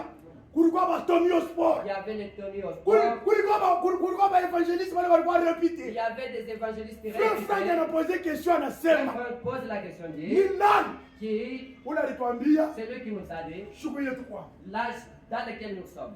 Ni nani? Qui Ule alituambia c'est lui qui nous a dit saa ile tu kwa. l'heure dans laquelle nous Na sommes. ni nani? Et qui Ule alituambia c'est lui qui nous a dit ile Mungu anapenda. ce que Dieu veut. Na ni nani? Et qui Ule alituambia c'est lui qui nous a dit ile tunafuata. ce qui suit. Nani? Qui est celui-là. Alléluia. Maintenant, Ça, on va donner un dessin de la femme. conformément à ce dessin que j'ai Mimi fait, naanzia. j'ai commencé par Tunaenda huku. un certain Huku ndio moment. kumwisho. C'est ici la fin. Alléluia. Amen. Huku ndio kunakuwa kumwisho. C'est ici maintenant la fin. Maintenant, Ça, kule kumwisho la fin là-bas, ndio kule wewe na mimi c'est tunaishi. là où vous et moi nous vivons. Na wale kunaangalia kule dessin Et walifanya cela, je regarde dans le dessin fait de l'âge. hiki kizazi Cet âge kiko na kamwangaza kadogo sana. a une petite lumière. Amen. Amen. Kamwangaza kadogo. Une petite Mais hii yote ni Mais giza. tout ça, c'est le ténèbre. Tuwewe na Biblia hii. Prenons nos Bibles. Zakari. Zacharie. Bien-aimé, Bapende. tuko mutere moya ya sûr. Nous sommes dans un terrain sûr. Amen. Amen. Tuko mutere moya ya Nous sûr. sommes dans un terrain sûr. Tuko mu programme ya Nous Mungu. sommes membres de Dieu. Zacharie. Zacharie.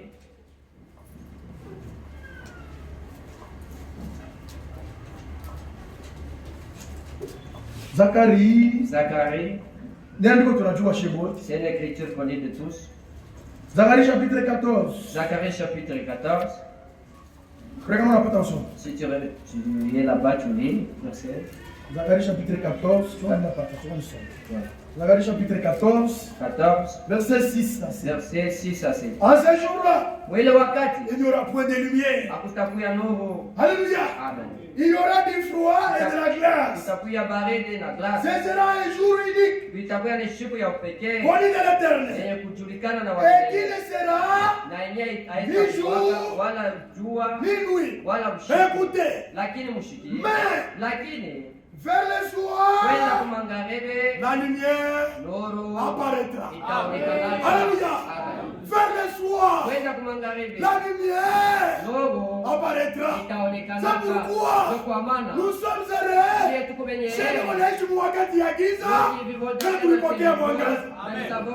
Aujourd'hui, nous ne marchons pas dans les ténèbres. Nous sommes en pleine lumière. Ceux qui marchent dans les ténèbres, ils t'attendent. Mais nous, tout n'avons pas avec précision. Alléluia. Malachie chapitre 3. Malachie chapitre 4. Malachie chapitre 4 verset 5. Voici, je vous enverrai Élie le prophète, avant que les jours de l'Éternel arrivent. Ces jours grands et redoutables. Alléluia. Ces jours grands et redoutables. Alléluia. Il aura un travail. Qu'est-ce qu'il fera? Il ramènera le cœur de père à leurs enfants. Et le père des enfants à leur père. De peur que je ne vienne frapper le pays d'Éternel. Alléluia. Amen. Et cette écriture était accomplie dans le ministère. Alléluia. Amen. C'est un grand signe. C'est entré dans l'Odyssée. Alléluia. Amen.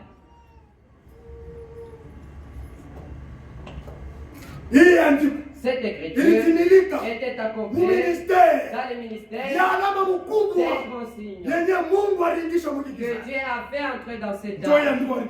C'est cette écriture était accomplie. Alléluia. Amen. Matthieu chapitre 17. Matthieu chapitre 17. Verset 10. Les disciples lui font cette question.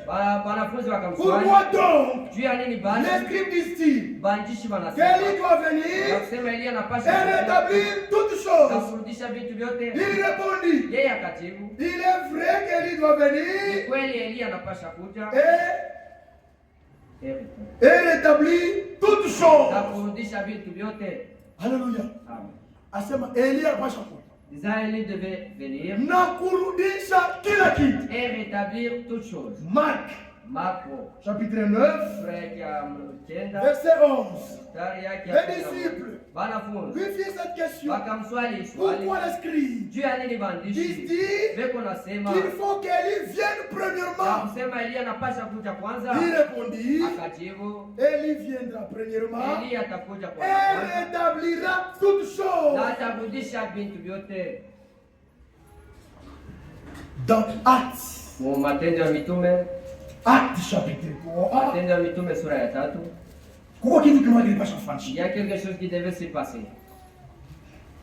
Actes chapitre 3 verset 19. Répandez-vous donc et convertissez-vous pour que vos péchés soyez effacés. Zambi haitajinikaka ukuyasha bafreka lenga mankochi. Zambi haitajinikaka ukulisha bafrembu ima Thompson na matilapia. Zambi ikunashimika wakati unaitubu na unaacha, Mungu anakurumia na shimisha. C'est pourquoi unashini repentir yeye même s'ennuie. Unafanya mambo, tu fais un problème, unafichama, tu te caches. Alléluia. Asema, disons, tout au long de la route, dans tout le long de votre route, vers la demeure de l'art, il y a un nez qui nous surveille. Tout acte, tout pensée, tout mouvement est observé et bien enregistré. Mon frère, dans tout ce que tu fais, n'oublie pas que un jour tu rendras compte. N'oublie pas cela. Toi, tu fais pleurer les enfants. N'oublie pas que il y a un jour qui vient, un jour de jugement. Tout homme va comparaître et pour toute parole. Alléluia. Verset 20. Mstari ya Afin que des temps de rafraîchissement, hivi wakati ya kurudishwa upya, Mungu kubariki frère. Afin que les temps de rafraîchissement viennent de la part du Seigneur et qu'il envoie celui qui vous a été destiné, Jésus-Christ, que le ciel doit recevoir jusqu'au rétablissement de toutes choses dont Dieu a parlé anciennement par la bouche de ses saints prophètes. Alléluia. Le Seigneur avait promis. Il y aura un temps. Ce temps-là, le temps de rafraîchissement. Alléluia. Amen. Le temps de rétablissement.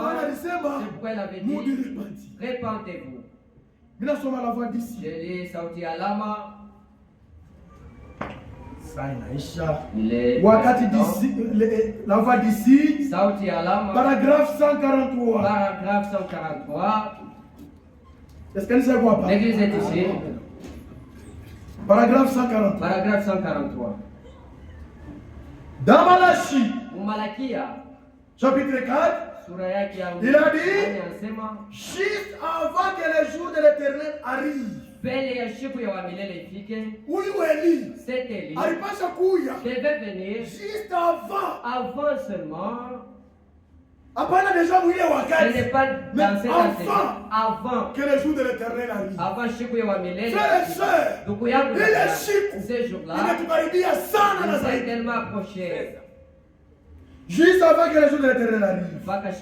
Ce jour grand et redoutable. La terre entière sera attente comme une fournaise. Et où les justes sortiront en foulant la cendre des méchants. J'enverrai le prophète. Et que feras-tu? Il ramènera la foi des enfants au père apostolique. À la parole,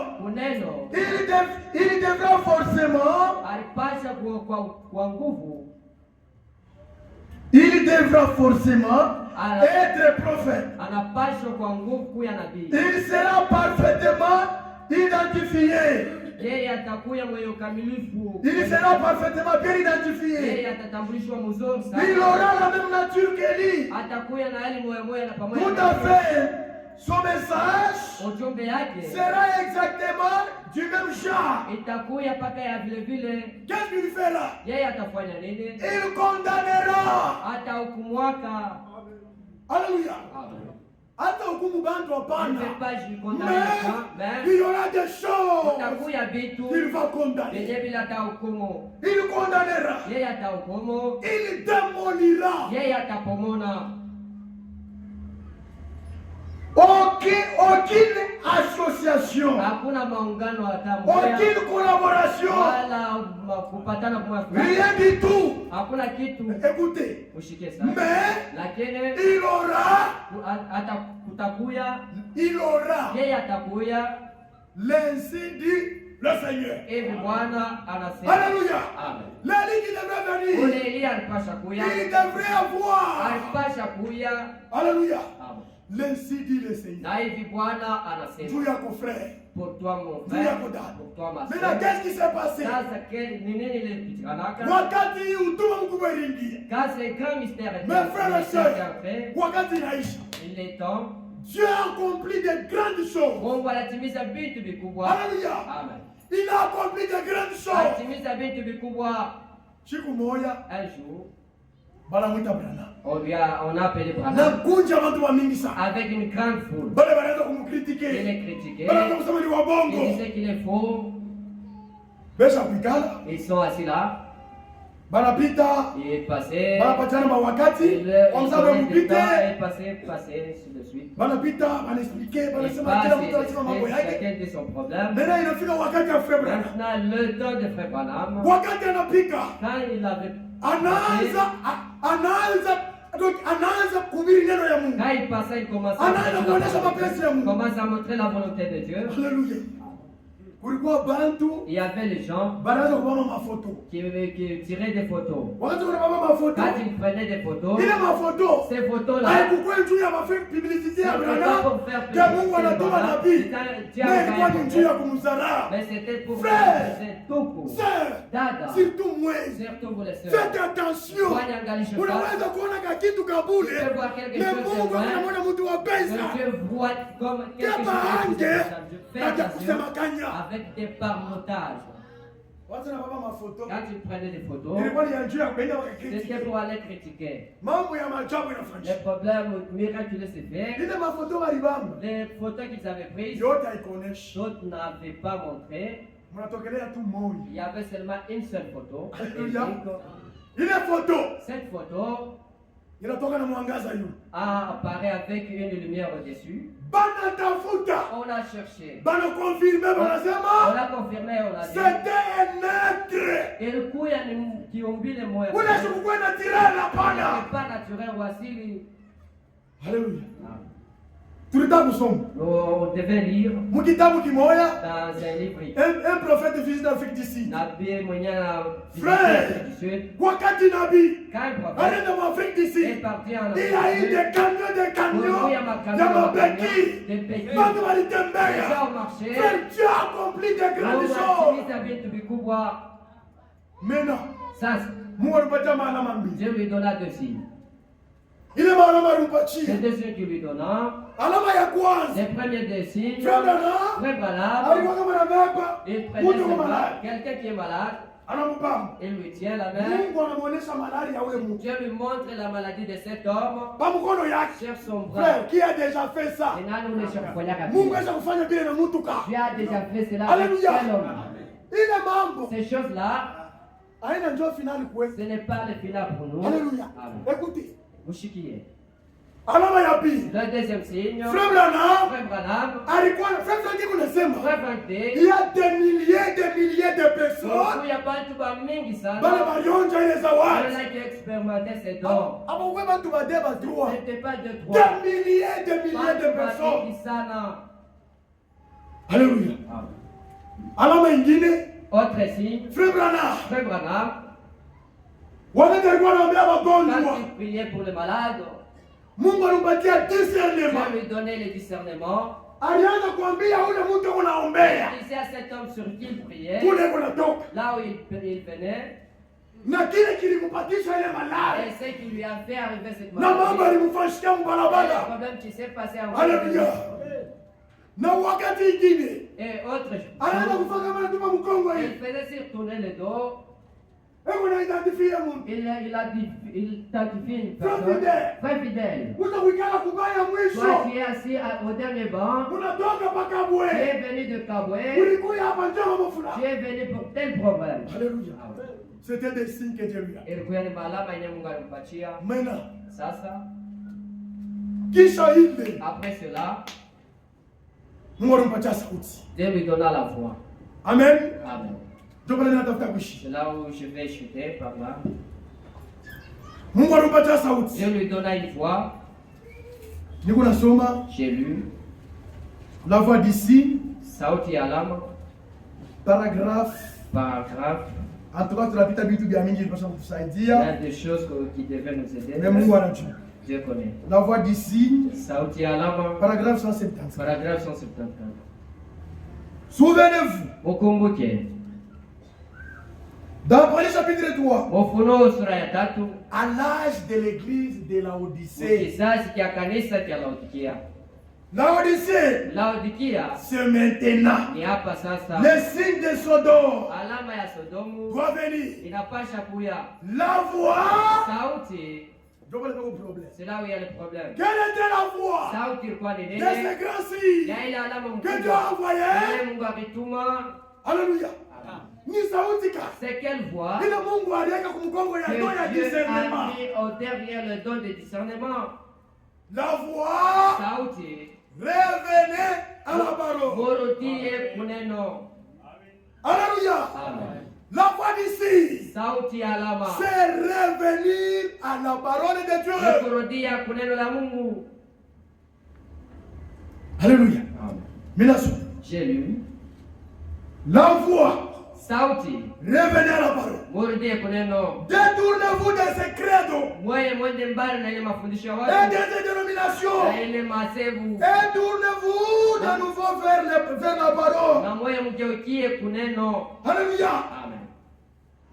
Quand celle-là est venue, Wakati ile ilikuja. selon Apocalypse chapitre 3, Kufuatana na Ufunuo 3. il a été expulsé de l'église. Yeye alitoshwa mkanisa.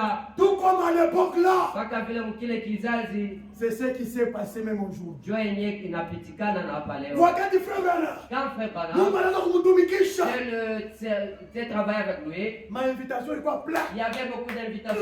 Il y avait beaucoup Frère d'invitations. Branham, Frère Branham, utakuwa kuhubiri kwa kanisa il yetu. viendra prêcher dans Frère notre Branham, église. Frère Branham, utakuwa kuhubiri kwa il kanisa yetu. viendra prêcher dans notre église. Mais, Quand le temps est venu, wakati alléluia, la voix est sortie. sauti inashikirika. Sortez de toutes les confusions babyloniennes. Mtoke mvurugo yote ya Babiloni. Revenez à la parole. Murudie kuneno. Bantu walimchuki. Les gens l'avaient haï. Bantu Les hawakupende. gens ne l'aimaient plus. Alléluia. Amen. Mes frères et sœurs, Bandugu yangu wadada oui, yangu, wakati tunaishi, dans cet âge que nous vivons, Mungu alituma prophète. Dieu a déjà envoyé un prophète. Il est parti Yesha il y kwenda a des cinquantaines d'années. huku ma cinquantaine d'années. Alléluia.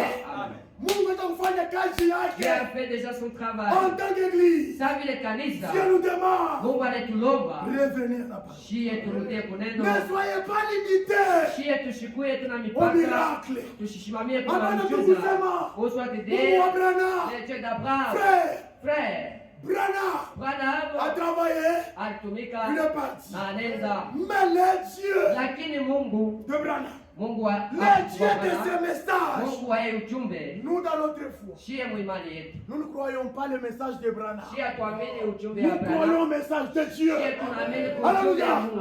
Un message divin Ujumbe ya que Dieu kimungu. a envoyé Yenye Mungu avec alitoa un nom, na mtu. William Marion Branham. William Marion Branham. Alléluia. Amen. Frère, Ndugu yangu, mes soeurs, wadada yangu, revenez à la parole de Dieu. murudie kuneno ya Mungu. Voilà selon la parole de Dieu. Réveille-toi selon la parole de Fanya Dieu. maprojet yako selon neno ya Mungu. Faites les projets selon la parole de Dieu. Alléluia. Amen. Fanya kila kitu kufuatana na neno ya Fais Mungu. chaque chose selon la parole de Dieu. Mimi nasoma J'ai lu, ya mwisho ndio pale peut-être tutaishi. c'est là où nous serons.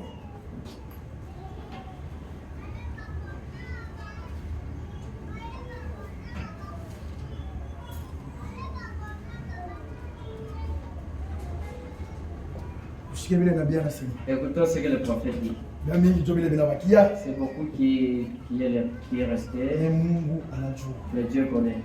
Avant nisome natafuta kusoma ya mwisho. Avant que je lise, Mimi nasoma mu ces paroles infaillibles des promesses. et maneno ya sipokotorika ya Malaki. Paragraphe 55. Paragraphe 57. La parole Neno corrige toujours l'erreur. kunanyolosha makosa. Aya. Atasema amen. Tu diras pas amen. S'il y a quelque chose Kama kitu qui mafanya, corrige l'erreur, kile kinye kinanyolosha c'est la makosa, parole. ni neno. L'erreur Makosa ne doit pas se corriger par une autre haiwezi erreur. kunyolosha na makosa Alléluia. mengine. Nous, Shie notre vie maisha yetu est pleine d'erreurs. iko yenye kujiana makosa Mais, mengi, lakini s'il y a quelque chose kama kwa kitu dans mafulani le cœur, ndani ya ile il n'y a pas d'erreur, hamuna kosa, c'est la parole. ni neno. La parole Neno corrige l'erreur. iko nanyolosha kosa. Et si seulement les gens pouvaient voir cela aujourd'hui, Na kama watu waliweza tukuona ile la leo, parole corrige l'erreur. neno kunanyolosha kosa, Tout devient une erreur. yote inakuya ni kosa. Alléluia. Vitu vyote Toute chose, vinakuwa ni makosa. c'est toujours l'erreur. Makanisa leo Les églises vinakuwa ni aujourd'hui, makosa. ce sont des Si erreurs. nous sommes ce que nous sommes, Kama tuko ikitwiko c'est parce que ni njoo, tulitika kutangulisha neno. on a accepté précéder la parole. Tunaliweka chini ya On neno. s'est humilié sur la Ndio maana parole. kiko ikitwiko. C'est pourquoi nous sommes Na ce que ndio nous kwa sommes. maana Je crois tukaenda mal, kumbini. nous irons au ciel. Tout devient. yote nakuya kosa. Mais la parole de Dieu, Lakini neno ya Mungu c'est ce qui est correct. ile ndio yenye kuwa ya vya kweli. Il a dit, Anasema les cieux la dépasseront, mbingu na dunia mais la itapita, parole lakini neno ya haiwezi kupita. et la parole, Na neno verset 58, mstari et la parole na neno qui a été prophétisée pour ces jours. itabiriwaka juu ya ishiku. Alléluia. Ah. La parole Neno qui a été prophétisée ile itabiriwaka pour ces jours juu ya ishiku corrige l'erreur du jour. ni kunanyolosha kosa ya ile ishiku. La parole Neno qui a été prophétisée yenye pour tangaziwaka ces jours. juu ya Et ishiku, ouais, nous connaissons. les jours que nous vivons vous et moi, Corrige l'erreur du jour. ni kunanyolosha kosa ya ile ishiku. Comprenez-vous? Unaelewa? La parole, Neno la parole elle-même corrige l'erreur. neno yewe yenyewe kunanyolosha kosa. Aujourd'hui, Leo les gens disent, watu beko nasema oh, joignons-nous à ceci. shie tujiunge kwenye Entrons dans des conseils. tuingie mashauri Faisons toutes ces choses. kufanya hivi vitu vyote. Ça, Ile c'est une erreur. ni kosa. Aina mimi nasema. Ce n'est pas moi qui l'ai dit. Asa watu leo wanasema. Aujourd'hui les Oh, gens nous sommes disent, famille Branham. nous sommes famille Branham. Famille Branham. Famille Branham. Famille Branham kule ba. Famille Branham est Ba là-bas. Wesley Branham. C'est Wesley. Wana kwa famille Branham mutenge. Toi si tu es devenu famille Branham Wateke. Famille Branham mutenge. Famille Branham Wateke. Alléluia. Nous Nous sommes tuko dans une grande famille.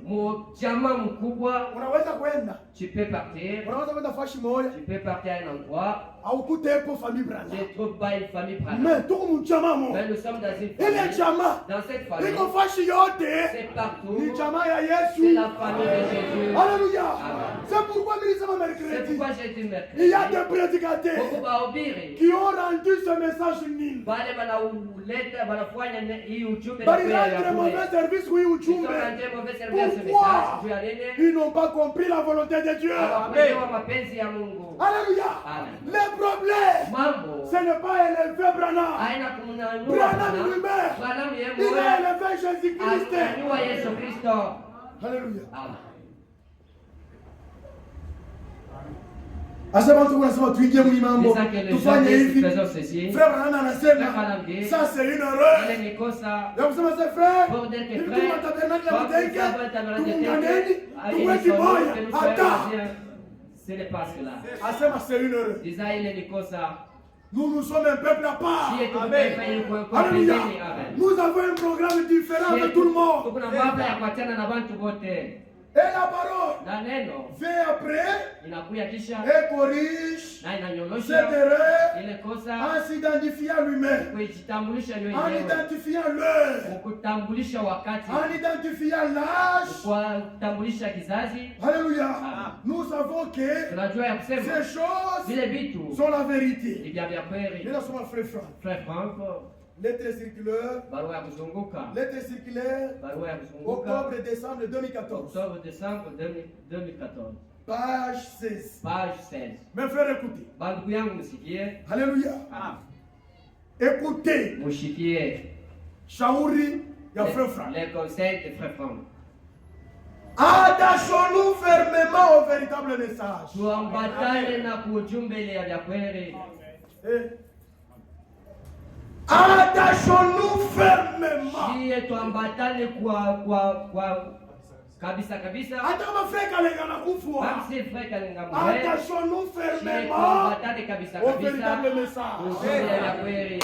Hata kama ukurie. Même si tu ne manges pas. Attache-toi fermement Wewe ambatana kabisa au véritable kabisa. message. Ujumbe ya kweli. Hata kama makaja Même si les yendeke. travaux ne marchent pas. Attachons-nous fermement Shie tuambatane au kabisa véritable kabisa. message. Ujumbe ya kweli. Frère, Ndugu yangu, Léo, aujourd'hui s'il y a la volonté de Dieu, kama kuku mapenzi ya j'adore Mungu, ce message. ni mwewe ujumbe. Un message biblique. Ujumbe ya kibiblia. Alléluia. Amen. Attachons-nous fermement au véritable Wapatane message. kabisa kabisa kwa ujumbe ya kweli. Car Kwa maana c'est ni paka tu hii celui, ni paka tu hii ujumbe. ni paka tu uli. Ni paka ule. C'est celui Ni paka tu ule. qui persévérera jusqu'à la fin Atendelea mpaka mwisho. sera couronné. Ule ndio atapata taji. Dans la maladie, attache-toi à ce message. Attache-toi à ce message. Alléluia. Mes frères et sœurs, il y a des choses qui nous arrivent dans la vie. Là, on a dû comprendre. Mais dans peu de temps, nous comprendrons le pourquoi. Alléluia. Revenez à la parole. Faites toutes choses selon la parole. Et le Dieu de sa parole agira dans ta vie.